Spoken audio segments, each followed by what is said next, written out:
Well, I just want to welcome everybody for taking their time out today to have a conversation with our student leaders. I want to say personally that it is an honor to speak to every last person in this conversation. Today, we are going to be discussing the history of Valencia College and its impact on the Black community as part of our Black History Month programming. I will start off by introducing myself and also our co-host for our conversation. My name is Kisti Daidan. I am part of the Campus Activities Board, mainly on the Poinciana campus. And we will go ahead and introduce ourselves to Ms. Wyden. Hello everyone, I'm also from the Campus Activity Board and my name is Radian from the West Campus. In addition to Wydan and myself, we have some marvelous guests as well that are going to assist us with our conversation. We have Mr. Joe Richardson, Miss Monica May, Miss Terry Graham, Miss Kathleen Plinsky. It is an honor to speak to you guys today, and hopefully we can get some good conversation in. And we're gonna start off with our welcome by Wydan. Thank you all for being here, and to get started, we will start with asking you if you would like to introduce yourself further and tell us how long have you been with Valencia associated with Valencia. We would like to start with Miss Dr. Terry. Yes, good afternoon, everyone. Thank you all for, number one, thinking to do this, and number two, inviting me to participate. So it's definitely a pleasure.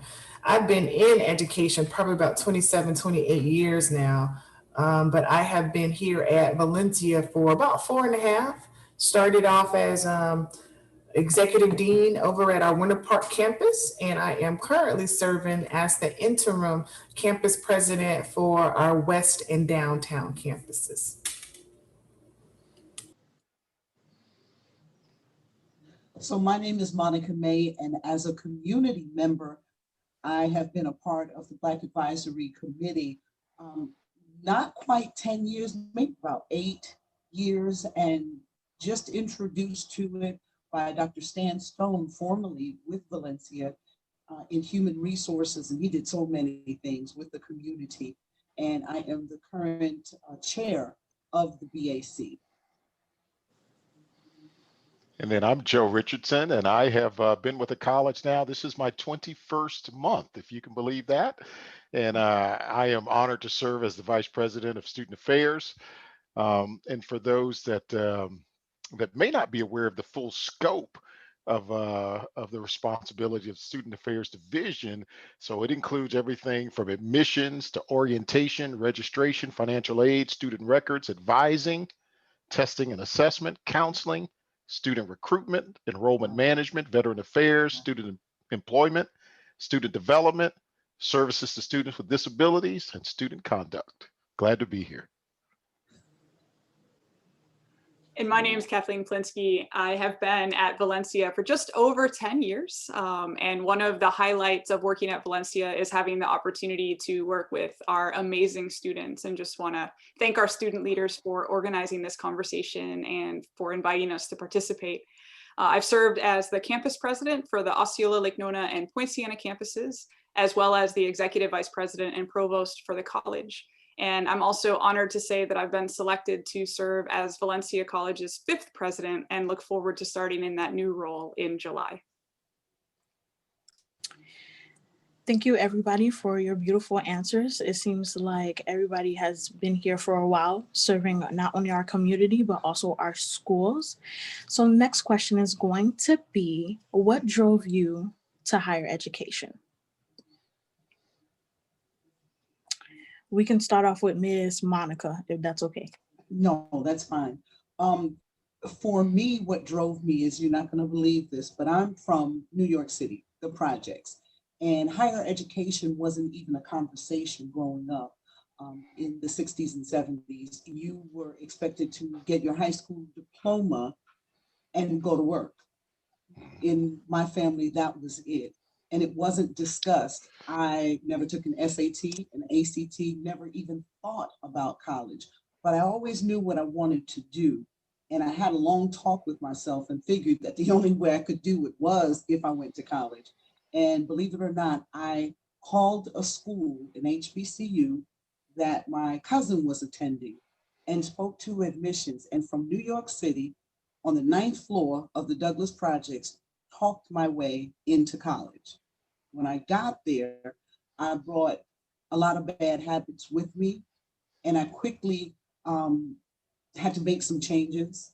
So what I had to do was just really get into me and put my choices for furthering myself ahead of what my bad choices had been. And I had to quickly do a 180, and I did it and switched schools for radio and television upstate New York, and was able to get a degree. And in my mind, what I do with that degree is working at radio stations and television stations across the country. I try to encourage minority students as low as or starting out in elementary school that college should be in their foresight, because if it's not, you're not going to be able to do much. And I think that that's where the discussion about education should really begin. So I don't mean to be long-winded, but I had to give you wasn't discussed in my household, but we need to, as community folk and higher educated people ourselves, make sure that the discussion does begin so that it's on everyone's radar. Thank you. Miss May, I'll follow your theme. I appreciate the fact that you talked about it from a personal standpoint as well as a professional standpoint. I will say, personally, you know, the thing that drove me to the school where I did my undergraduate, it was a pamphlet that somebody had left on a copy machine.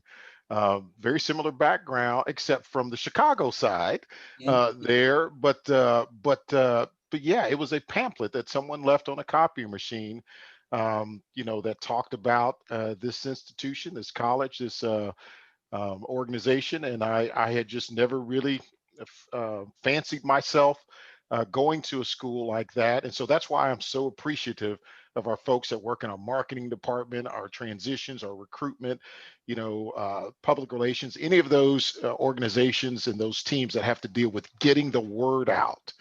I mean, you just never know. I mean, you've heard the phrase, you know, how many seeds are in an apple. You can cut open an apple and just count a finite number of seeds, but how many apples can come from one seed? I mean, you can theoretically have enough apples come from one seed to feed everybody in the world.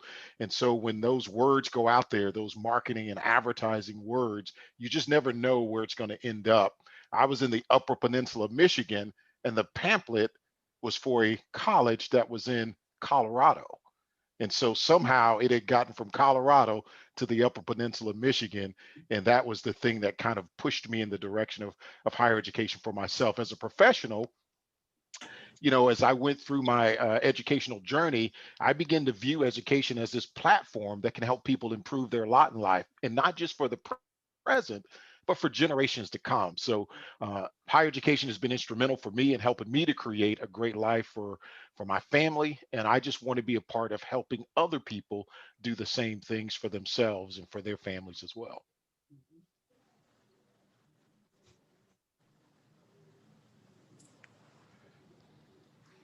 I'll speak specifically to what drove me to community colleges, and that is my experience actually taking a class at a community college. I was a first generation student, so my parents didn't graduate from college, my grandparents didn't graduate from college, but yet there was a high value placed on education. And I was fortunate to have the opportunity to go to a 4-year university, but I actually took a class, a Spanish class, at my hometown community college between my sophomore and junior year. And that was where I really discovered my love of learning and also my passion for learning Spanish. And it was really from that experience that I decided that I wanted to work for my career at a community college to help others discover their love of learning and really ignite that passion for learning the thing that interests them the most. So that's why I'm really committed uniquely to community colleges. I'll follow up on that. I also am a semi-first gen college student in that neither one of my parents went to college, but my grandmother did. It was something just personally that was highly, highly, highly encouraged in my entire both intermediate and extended family. And I remember what made me interested in the field of education, period, was my grandmother. Early on, when I was young, she made me watch those documentaries like Eyes on the Prize. She made sure I was aware of the Little Rock Nine, of Ruby Bridges. And so all of those things kind of culminated into me, as you were saying, Joe, that just desire to utilize the pathway of education to help just open up people's minds and open up opportunities that could span beyond generations. As far as my own personal journey into education, I would like to point to the importance of extracurricular activities, because while it was highly encouraged, college was always a part of the conversation in my house. What really, really drove me was I was always in the band in middle and high school. So I wanted to go to college to be in the Florida A&M Marching 100 band. So I think that it's important for us to, paint a holistic picture about the benefits of a collegiate or post-secondary, just post-secondary period, a post-secondary experience.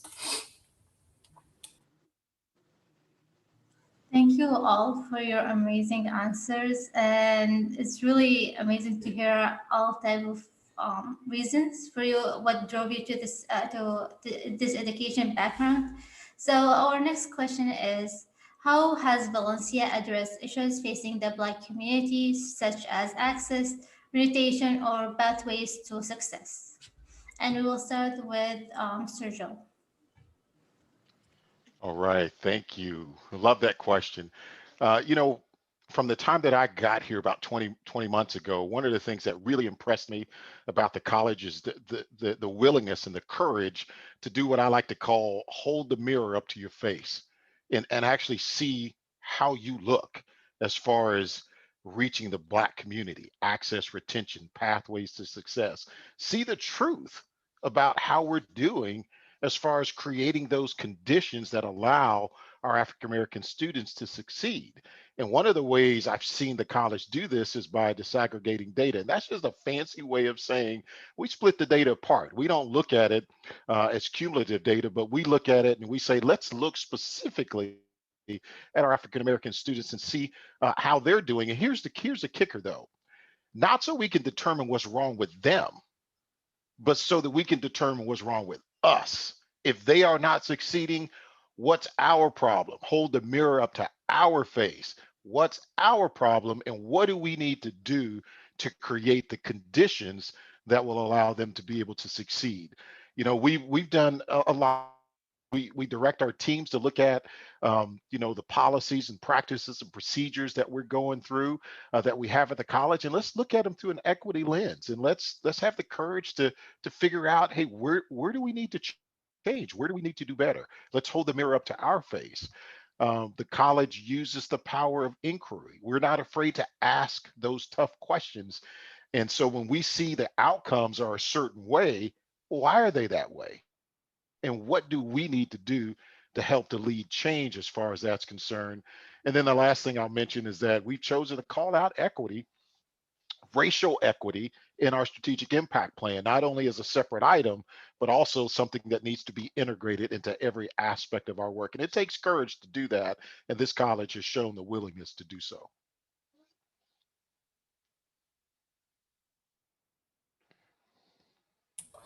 I'll follow up. One of the things that I admired about coming to Valencia is it helped, even though I had been in education a long time, it really helped me to adjust my view, and something that Joe just said, in that stop thinking or approaching perceived achievement gaps from a deficit-based model. I had never heard that at any of the other institutions I worked at. And so it was really about creating those conditions.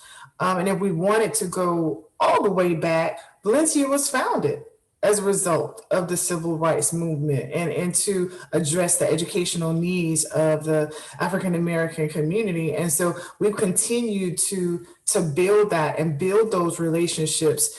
In recent years, we've discovered that some of our conditions weren't working very well for African Americans. And so part of what we're doing now is we're diving deep into it to determine what are all the ways that we can reshape the condition, the whole student experience, to where they can be successful in whatever their academic goals are. Part of what we've discovered is we're so broad and so wide across the Central Florida area. We may have some activities that are, sort of systematized across the system, but we found a lot of little pockets of best practices at different campuses and different divisions. So part of what we're trying to do now is pull all that together to see what should be scaled and what could really help the larger college community when it comes to addressing the persistence and graduation rates of our Black students.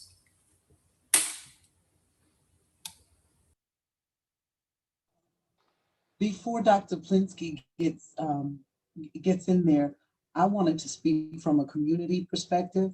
What I would like to see happen, which I've always wanted this. Remember when I said that the conversation for higher education needs to begin in elementary school? I would like to see a more confirmed process and access to Orange County Public Schools, Seminole County Public Schools, Osceola County Public Schools, so that we could do something that would transform these kids beginning as early as elementary school. And that just starts with maybe going to read to them. And maybe that book be about, listen, let me show you. There is a series of books, and I'm just being facetious because I'm the co-chair of Mayor Deming's MLK initiative. And one of the things that we did was each of us had to go out virtually and read to, believe it or not, Head Start students. So Lola Goes to School was the book that I chose. Why not just begin as early as that, and they begin to see our faces? And the face that we wear always has Valencia College on it. And they begin to, Valencia, they're learning how to say it. I believe that the pathway to a 4-year really needs to begin in this safe environment that we call community college. I think it is so much more embracive for minority students. And if we can go in that age and begin to talk about school and all of the avenues it can take you, all the places you can go, I really believe we can start seeing some entry level, some matriculation, some retention, because now it becomes part of their framework.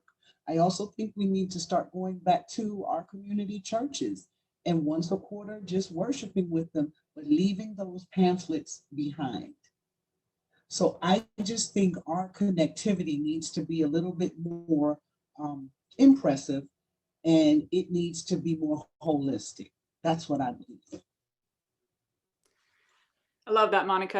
And I think really to answer the question of how has Valencia addressed some of these issues, I think largely it's by listening to our community and by listening to our students and really understanding what are the needs that we haven't yet met and how can we best meet those needs. In terms of access, I'd point to the opening both of the downtown campus and the Poinciana campus. One of the elements that we certainly heard from our community was how difficult it was for many members of our communities to reach one of Valencia's campuses simply because of geography and public transportation. And so we've added really critical points of access, both in Orange and Osceola counties, to open doors to Valencia in more convenient ways. I would say too that we've got our Bridges to Success program that works to do that outreach at the high school level to encourage students to consider going to college and coming to Valencia, and really communicating that message that college is possible, because we do hear, unfortunately, from a number of students, even many who make their way eventually to Valencia, that somewhere along the line, they may have been told by someone that they're not college material or they're not cut out for going to college. And part of our responsibility is to help everyone in our community believe that if they choose to be successful, they absolutely are college material. And I think that that's such an important role for Valencia to play in our community. Before we go on to our next question, I just wanted to address what Ms. Monica said. I can say that I agree. Starting from elementary schools until post-secondary education as well. I think that's a really great way to get students to not only understand that they are college material, but to understand that if they are first gen like myself, kind of first gen, like myself, they can break barriers and we can start off super early. Especially, I am a psychology major, so a lot of the things that we speak about, a lot of the like disorders and things like that, they start in the childhood. So if we can start education in that manner as well, I feel like our society would be a little bit more successful if we start in the elementary school. But our next question is going to be, what is the biggest challenge you have seen or experienced when it comes to Valencia's work with the Black community? And we can start off with Dr. Terry. Well, I think part of it relates to some of our conversation that we've already had. I think that we should start that college conversation much earlier. I agree. I was sitting on a community group last week meeting, and they were talking about preschool. So they wanted to back it up even from elementary school to how can we just at a preschool level begin to put the frame of college in a preschooler's mind. And so we do need to make sure we start that college conversation earlier. And I think part of what we should do is to make sure that everyone is aware of college doesn't necessarily mean just a 4-year degree. There's such a wide array of options. And part of what we're trying to do is really provide more exposure to our accelerated skills training programs.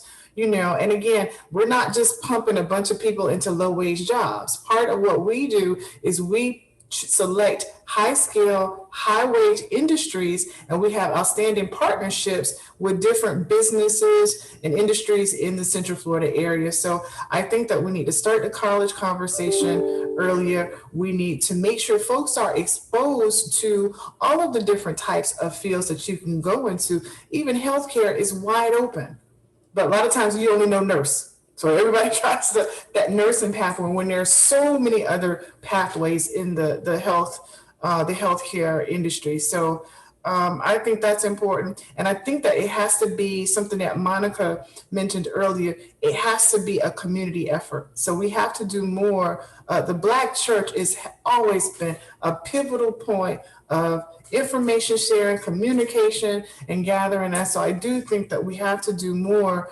with the Black communities as far as churches, especially so that we can reach parents. Because if you can reach the parent, I'm finding that is the key, and exposing the parent in a way that makes them comfortable, because they may have had a negative experience either with a college themselves or when they were in high school. Sometimes those blocks go up. So we have to just make sure that we're communicating with folks in a way that makes them comfortable and make them feel welcome, to try us out. I'll say one of the challenges I've seen, and I'm going to use a metaphor here. Think if there's been a time where you've ever watched a movie where the video doesn't match the audio. So, and imagine how frustrating that is. And I think, one of our challenges at Valencia, we have to make sure that the video matches the audio. In other words, if we're on a call like this, we're in this platform and we're talking about our commitment to racial inclusiveness and equity, that's what we're saying. But when you show up on our campuses, is that what you see? So does the video match the audio? And I think one of our challenges is to make sure that the environment itself, when you step onto our campus, when you step into our classrooms, that it's a place where Black students feel welcome. They look around and maybe they see the racial makeup of the faculty and the staff and the leadership of the college. And if it looks very similar to the communities that they came from, then those are things that we can do to help them feel that sense of welcome at our college. One of the ways that we've chosen to address this is a lot of times looking at those systemic barriers. And again, systemic is a big word. All it means is look at the policies, look at the procedures, and look at how those things, are they working towards equity or are they working against it? And here's the challenge with that. Here's the challenge with that. Sometimes they can be very difficult to identify because racism itself has been so normalized in our policies, practices, procedures, and our laws to the point where it can exist but be hidden in plain sight. So sometimes it's not just a matter of what's visible, but what's not visible. Let me give you an example. The absence of a history class or a book that teaches the truth about slavery does not recognize the contributions African Americans have made to build this country is just as racist as the presence of a history book that ignores these truths. So we have to make sure that our video matches our audio matches our video, that what we say when you show up at our campus, you actually see that with your eyeball and you see it in play and see it in action. And I think, Dr. Richardson, some of those ways to make the video and audio connect is bringing truth to power and finding out what our kids want to see. What's their vision for it? And sometimes we don't do that always. We prescribe what we want for them. Well, let me find out what you want and what you need and what will make this whole journey, excuse me, a little easier for you to navigate, and make sure that we have those tools at hand. I do like what we've attempted during COVID.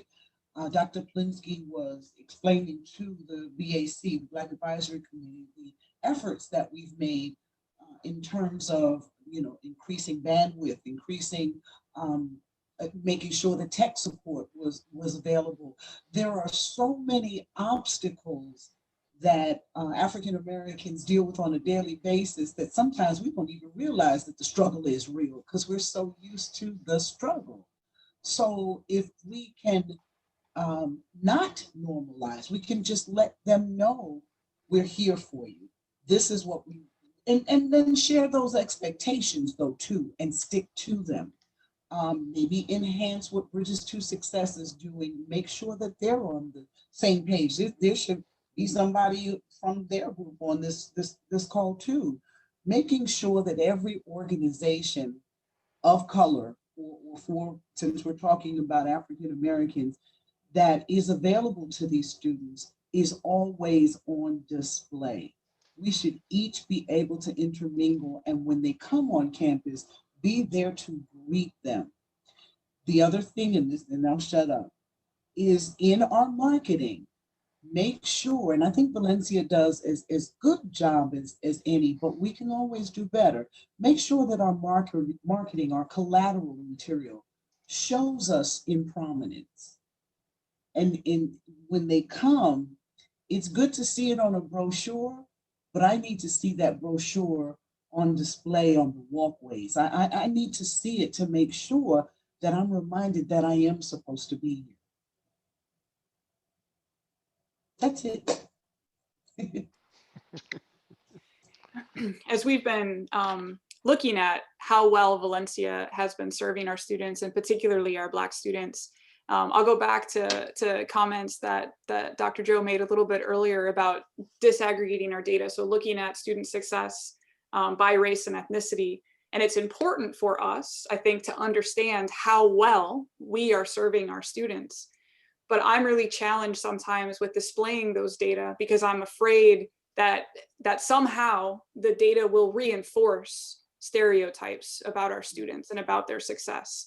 And so to me, it's critically important that anytime we look at our student success data, we reinforce what Dr. Joe said. It's really a reflection of us more than it is a reflection of our students.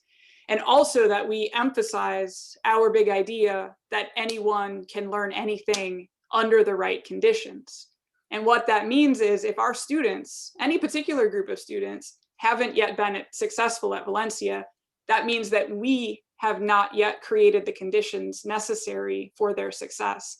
And I think, Monica, that goes back to what you described about really understanding from our students, what would they like to see, what would be helpful to them, what supports can we provide that would most benefit them at the college. And I do think sometimes there is a bit of a silver lining with the pandemic. I think that that's forced us to ask those questions in different ways and learn new things as a result.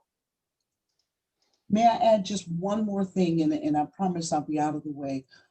I would like to also see more faculty members that do look like the students.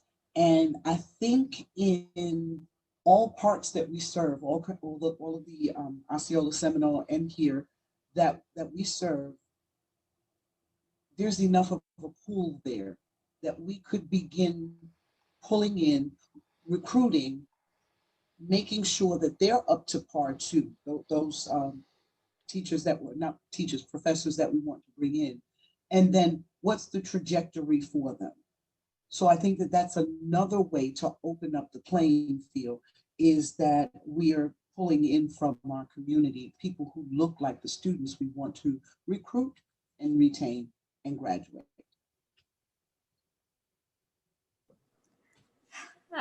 Thank you all. And before we move on to the next question, I just want to add that when Mr. Joe was talking about how there is a lot in our education system, we don't, or the system doesn't recognize officially what the Black community did for this country. It reminded me of Juneteenth, where a lot of people didn't know anything about it. I didn't know anything about it until last year when everything happened, and we had to acknowledge the history and what the meaning of it and celebrate that day. And that's sad. And so what he was saying, it kind of reminded me of that day. So now moving on to the next point, or the next question. In an article written by Bree Ansley titled COVID-19 Will Intensify Education Inequities for Black Students, the author highlights data related to the representation of health conditions associated with the Black community, supporting the emerging narrative that our Black community as a whole has been disproportionately impacted by this virus. Considering this, what impact do you think COVID-19 has had on our Black students, and how have we, or how do we plan on addressing this impact? And we will start with Ms. Kathleen. So I'll share just a few because I think that there's so many that we would want to highlight. I'll think back to last year, a little after this time. So late February, early March, when we really started to understand what the impacts of the pandemic would mean for Valencia and for our students. And when we recognized that we would need to be transitioning entirely online, and this was really happening over spring break, we were having these conversations and understanding what this would mean for us. Immediately, we thought about our students, first of all, who chose not to take online courses for good reason, that they may not have access to the technology at home, they may not have access to Wi-Fi, recognizing also that many of our students rely on public libraries or our campuses for internet access, that there would be a number of students who would not be able to successfully continue in their courses. And it was very important for us to identify a way to essentially hold our students harmless, both from an academic as well as a financial perspective. And so in a matter of days, we worked with our faculty and academic leadership across the college to invent this new type of grade, which didn't have a name because it was a new thing, but we landed on the name R20, which stood for retake in the year 2020. And we named it 20 because we hoped we would only use it once in our lifetimes and never have to need it again. But the idea of that R20 grade was allow students to opt out of any of the classes in which they were enrolled, have it not affect their academic progress. So it wouldn't affect their GPA, it wouldn't count as a course attempt, it wouldn't affect financial. I'm really proud of that unique response that Valencia invented to support our students. And then second, and then I really will pause. I think Valencia's recognition that our decisions about how many individuals to have on campus affects more than just the college, and recognizing that we are part of a community, and recognizing that this virus is indeed disproportionately affecting our communities of color, and taking our responsibility very seriously to not aid in the spread of this infection that we know disproportionately affects our communities of color. So I think that has really played a substantial role in our position of taking a more conservative stance than most in terms of our response to the pandemic. Yeah, I want to join in to what Kathleen said, as far as the things that the college is doing to address some of the things that were pointed out in that article there. As I read that article, it seemed like the explanation for the disparities as far as COVID-19 cases and fatalities among the African American community fell into two primary categories, financial and then health inequities. And when I read the article, I thought about it because on the surface, those can kind of appear to be separate, when really, in my mind, they're very much related. And I'll just try to articulate why I think that's the case. So financially, again, the article pointed out that those at the bottom of the brackets were more likely to be affected by the crisis at the bottom of the financial brackets. It said Black Americans are more likely to have unstable jobs and to be laid off by their jobs before their white peers. And then they said that they are overrepresented. Now get this, and this kind of goes to something Terry was saying earlier.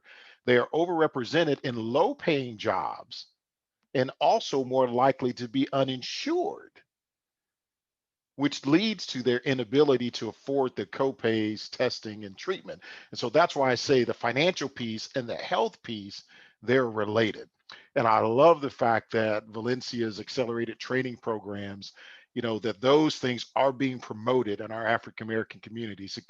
Again, going back to what Terry said, because they can address that financial picture as well as help provide that vital connection to those family supporting careers with benefits, family supporting careers with benefits. And so we are definitely on the scene as far as playing a role in that too. The other thing I just want to mention real quickly that the article talked about, it talked about the things related in the Black community as it relates to this long history of structural racism. And they talked about things like redlining, mass incarceration, and the school to prison pipeline. So I want to address that point real quickly because I'm very excited about the partnership that Valencia currently has. It's a community partnership with regional public safety leaders, our School of Public Safety, the Peace and Justice Institute. They formed this task force to explore this concept of the fair and impartial public safety education and training to address these issues of fairness and equity as it relates to how African Americans are treated by the police. And some of the things that those efforts are focused on are identifying deficits in the curriculum that leaves law enforcement officers with a lack of that vital and important historical perspective to better serve those who've been racially marginalized and disproportionately impacted by the criminal justice system. And then it's focused on helping officers understand trauma sensitive practices, them identify implicit biases that they may have, develop this concept of this thing called emotional literacy, cultural awareness, again, to help promote the equitable and just policing practices to increase the trust in the police, again, among those historically marginalized communities. So as it relates to the financial piece, the career piece, the health piece and also that public safety piece, I'm glad to see that Valencia is out there engaged with the community on supporting our Black communities as far as those things are concerned. I believe that Joe and Kathleen covered a lot of what we're doing already. I just wanted to reiterate one of the primary concerns we had was that the access, especially when it came to technology. So one of the things that Valencia did as an institution is made laptops available for students to check out, you know, and then in some instances, students may have had a laptop, but because everybody's home, you're trying to share Wi-Fi with your siblings, with your parents, with your whatever, that we also made some hotspots available to our students, because part of what we really wanted to do is to not interrupt their continuity of learning, to provide as many resources as possible for them to continue in the current environment. And I just want to touch on a little bit of what Joe said and how important it is to work as a team with the community, with other nonprofits and with other organizations, because it's going to take a holistic approach to serving the Black community, to where each partner is coming, doing its part to ensure that all of these other areas are addressed as well, because they're all interconnected. They're all interconnected. And so that's why I think it's so important for us to continue to build our community partnerships. And I think the final thought would be, again, working with other organizations to make sure that we are tapping into every resource that's available. There was a study that Bridges to Success did, and they let us see some of the results from that. And there is a mental health anguish that comes with this, this disastrous disease. And we have to realize that many of our students have lost loved ones. They have, and you feel helpless. Neighbors, they may have lost a person who helped them get to school. We just don't know. So a suggestion would be that the ones who are not responsive, the ones who we seem to have lost track with, it's almost like you want to send an APB out on them. And it's almost hard for us to do. But again, reaching out to all of our community resources to make sure that A, that student is okay. B, are there needs that they may have that would be very, almost nothing for us to help them with. The embarrassment sometimes, and I'm going to share this with you, the embarrassment if they have been positive or anyone close to them have been positive. There's so much that we're finding out about this disease's effect on our mental health. I was talking with a former coworker from the radio station, and I'm like, I haven't seen or heard from you. And he said, man, I had that thing. Huh?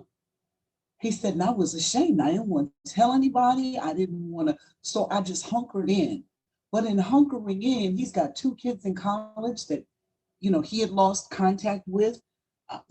So there's so much that spirals out of control with COVID-19 that we hadn't even thought of.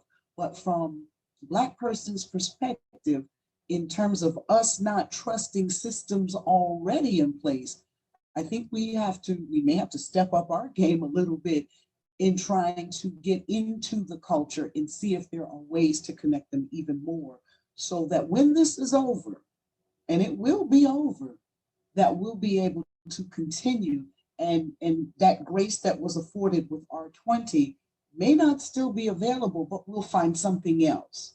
Because if we're really serious about making sure that Black students get to the finish line, then COVID is just one bump in the road.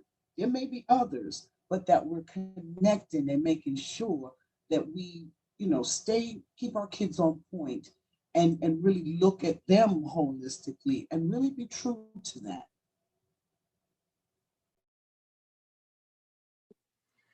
I want to thank everybody for their answers. Everything that I've heard so far has been wonderful. I just wanted to touch on Miss Monica's statement, as COVID is just a bump in the road for us and our students. Also, I wanted to thank all of our officials as well for creating that R20 option for our students.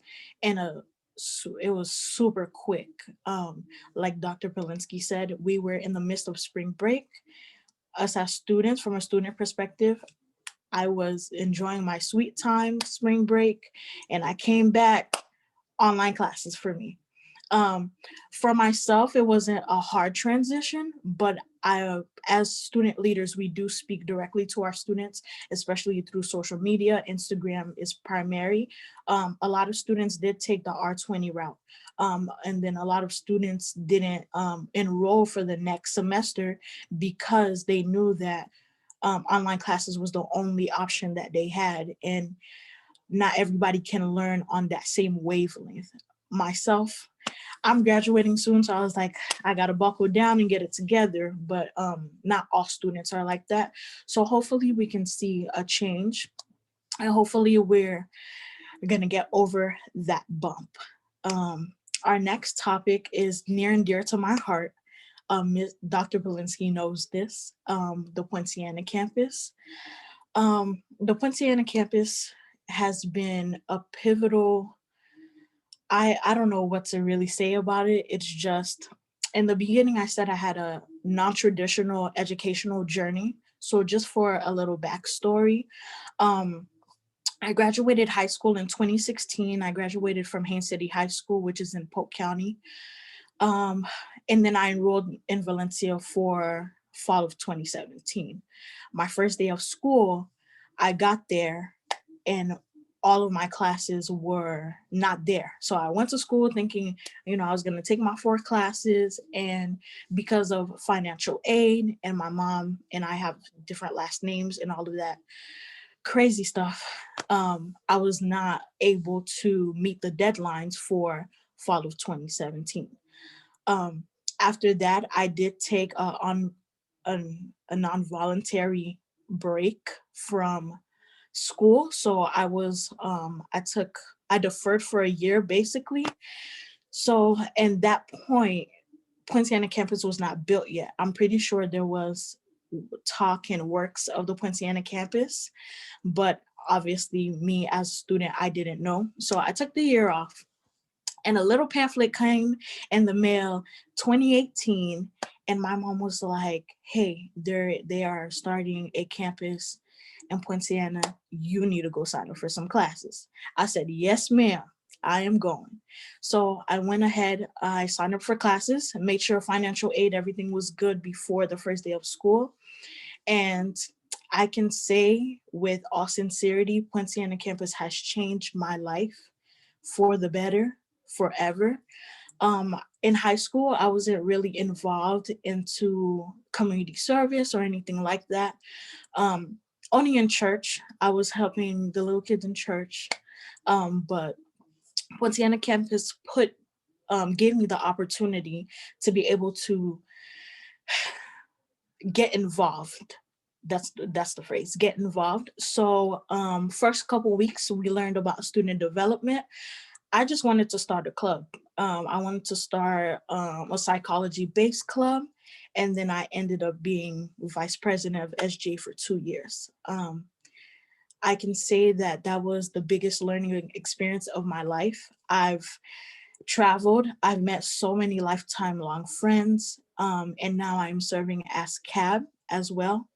I enjoy working with the students and all of that good stuff, and graduating is it's bittersweet for me. I could be brought to tears. I'm probably gonna cry in April. So this all to say is, the question is, does Valencia have any plans to continue offering additional opportunities or access for our Black students? And we can start with Dr. Richardson. Okay, thank you so much, and thank you for just sharing your story. There's just nothing, the smile on my face you put there. There's just nothing more Aw. exciting and refreshing than to hear from our students. And so, thank you so much.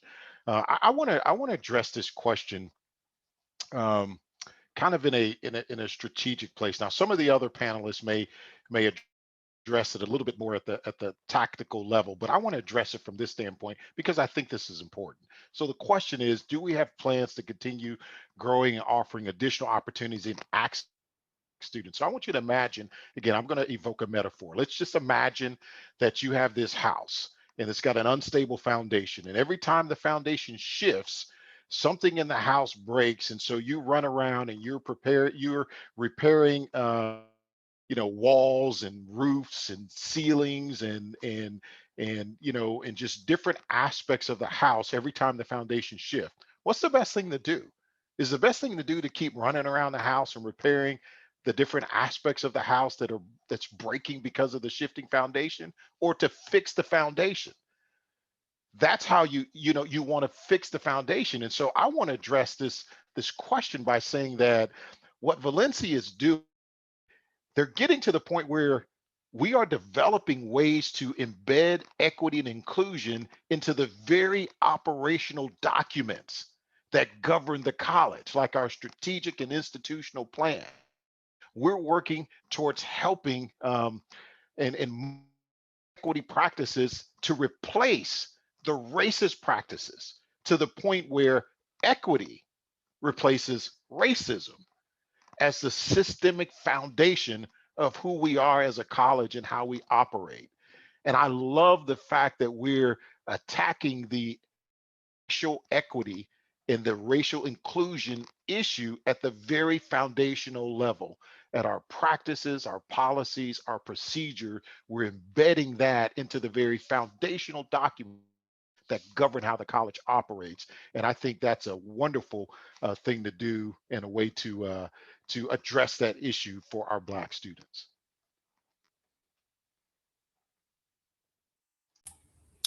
I'll follow up. I think that I want to kind of zoom in on the word access, because part of what we have noticed is our Black students haven't taken advantage of some of the existing opportunities.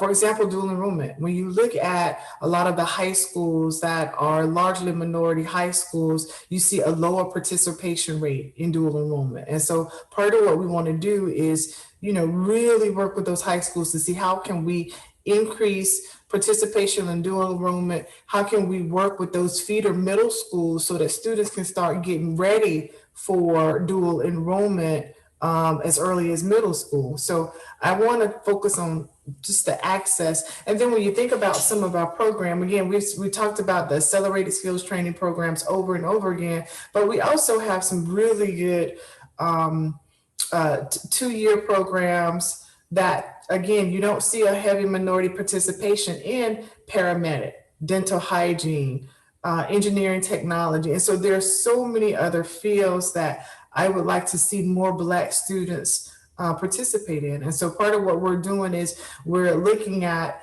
those different programs to see how can we, again, provide more exposure to Black high school students, middle school students, elementary schools, and then the community, because there may be just some folks who probably graduated from high school a long time ago, but are still looking to retool themselves and still wants to come back to school. So I part of what I'm doing with a lot of the teams that I'm on is looking at how can we expand access and expose Black students in the Black community to some of the opportunities that we just had not historically taken advantage of in high numbers of in the past.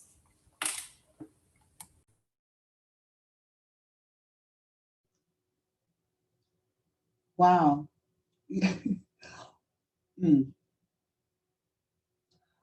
I don't know about you all. I just like Dr. Terry took a break before we began to make a really cool compliment to me. I just want to compliment you all. I had never heard this much Blackness and interest in people who look like me and people who may be on my same level ever exposed or talked about. I do know that my time with Dr. Plinsky has always been about graphs and showing us real numbers in real time and making us understand what the universe or what the college is doing. I think a birdie just sat on my shoulder and just said, why don't we, like Terry is talking, really talk about the accelerated programs a little more? And why don't we approach adults on that? Because a time like COVID has certainly knocked us out of the work arena if we are not satisfied or whatever. But most of us have had reduced hours or just been knocked out of that. So what about if we did a marketing piece that could draw adults into what some of those programs are? That would be one thing. We talk about Valencia, we see it as community college for so many years. Now we see it as college. What happened to the community piece and what did it do or say or bring to light for us? Did it mean just 2 years? Or did it mean that it felt like somewhere I could go because it said community? Just because the name has changed, what does Valencia offer students in terms of attaining a 4-year degree or what? So I think that maybe it might be time for us to retool again our collateral material, our marketing pieces that go out to our community so that we can bring in some folks who may be new to what college is all about. And I gotta be honest with you, that accelerated skills program has really peaked for me. And if there's anything I can do, I will tell you this, and this is on a very personal note. I have a nonprofit called Let's Spill the Tea. And I take mothers and daughters, we do retreats with them. But I have interwoven this project called 10 by 3, where I'm taking 10 families in Paramore, Pine Hills, and Apopka, 10 moms, 10 daughters. So that's what, 60 people that I'm working with over an 8-week period where they'll have 90-minute, 1-week sessions with me, 90-minute sessions 1 time a week. But some of the things that we're talking about are going to be accelerated skills programs. And I wonder who I could bring on from this panel to maybe talk more. Dr. Terry, it might be you, it could be anybody. Dr. Plinsky, I know you're busy. Joe, I'm dealing with women, so I like to put women in front of them. So don't feel bad. But I have Career Source very interested in working with me. But I like what you were talking about with this accelerated skills program. People don't realize they could get, doesn't have to be a degree. It could be certification. And I know that it's being offered in the Paramore area. And I know not a lot of us are taking advantage of that. Why is that? So again, I'm wondering if it might be time to change up our marketing plan and our approach so that our footprint is more ingrained into that area that we want it to be in. I think that the community-based and grassroots word of mouth is so critical and really speaks to when the BAC was originally formed 50 years ago and connecting communities with individuals whom they trust. And I would say, I'm confident I can speak for Terry and Joe, but myself included, we're never too busy to connect with the community. So any invitation that you extend, we'd be delighted to accept and help spread the word. And I'm so proud of where the college is with its strategic plan, explicitly declaring a commitment to advancing racial equity. We have 4 bold goals in our strategic plan, and each of them speaks specifically to racial equity. We have a goal about access, so increasing the college going rate in both Orange and Osceola counties, that the college going rate will exceed 80% for students of each race and ethnicity. We have a 5-year graduation rate goal, again, that will exceed 50% for students of each race and ethnicity, saying that the college hasn't met its goal if overall our graduation rate reaches 50%, but only meets its goal if all of our students are able to achieve that level of success. Similarly, we have a transfer goal. So the students who start a bachelor's degree, we'd like to see 65% of them complete it within 4 years. And then finally, our workforce goal, which speaks to accelerated skills training and to the adults in our community. By the year 2030, we'd like to see more than 12,000 individuals receive a workforce credential from Valencia each year. And we'd like to see at least 25% of those credentials earned by Black and African American students at the college. So I'm just so proud that we have been very specific and explicit in the college's plan to advance racial equity in our community. Thank you all for amazing answers so far. So now we are going to our last question. So as student development, we have looked to provide programming for a different demographic of student, but no many other areas of college do as well. So for the sake of time, could you highlight some positive changes for Black students have been seen as part of Valencia programming? And we could start with Ms. Terry.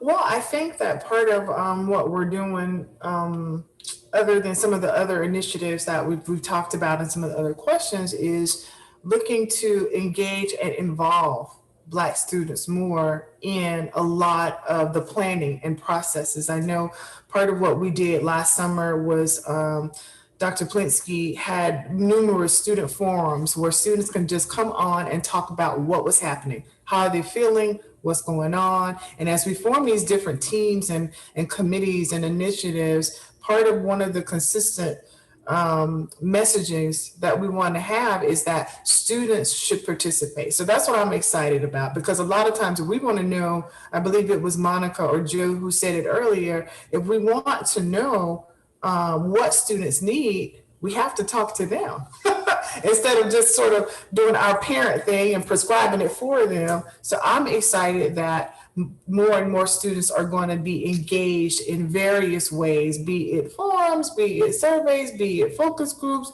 be it, can you sit on this committee as we plan out this? So I'm excited about that piece, because we have to hear from our students. I think a lot of times we think we know, but until you hear it from the horse's mouth, that's when we can really establish that strong foundation, as Joe talked about, to ensure students feel welcome and to feel that they have a voice and a part. You know, part of what I shared with some of the student leaders over in my region is we have the future John Lewis's and AOCs right now. This is the age.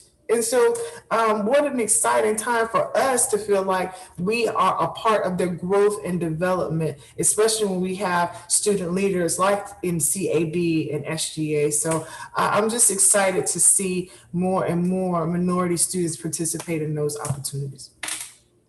Yeah, I'll piggyback off of that. I'm so impressed with what student development has done, especially in spite of the pandemic, in creating opportunities for conversations like this and ways to engage online. I think back to the summer, and you did the free-ish sort of video cast series.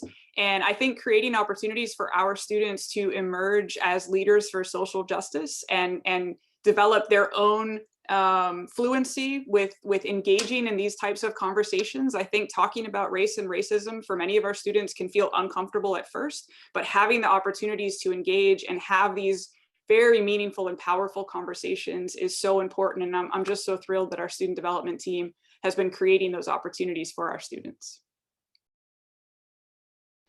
And I'll just hit on a couple of things. You know, what Kathleen and Terry have talked about have been kind of the direct impact with the students, but there are some things that will have an indirect impact on our students as well. And we've talked about some of them, so I won't spend a lot of time on them, but we talked about the School of Public Safety, that whole curriculum review, redesign, the training of the officers that will go out in our communities.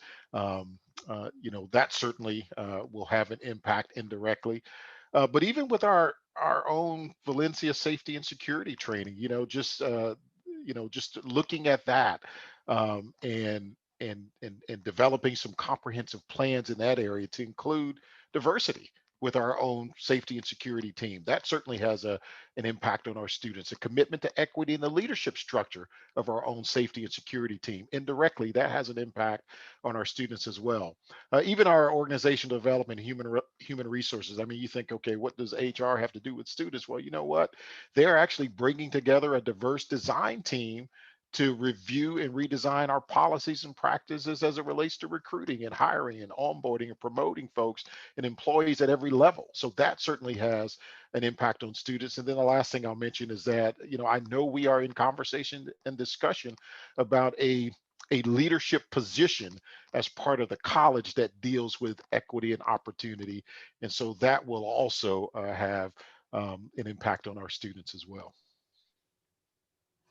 I just think to continuously meeting the needs of students and their families and just finding out from them what it is they need, what it is they want. But there's something that we said in the beginning of our conversation that needs to be the lead part of what we go out and say. Higher education is a choice. In that choice, there is a commitment. But once that commitment is achieved, just to show that you had the audacity to believe and trust yourself through the process is the important thing. Now, you've done it here. You've done it by getting your AA. You've done it by getting your BS. Let me just show you some of the places you can go. Just breaking it down like that. When we talk about racism or just racial equality, showing them how important it is as a Black student to be able to have the degree, to stand firm and to move up, and showing them how important their voice is in this whole process. I think that there's a process that we do in the beginning, student success, that now more than ever becomes one of the most important.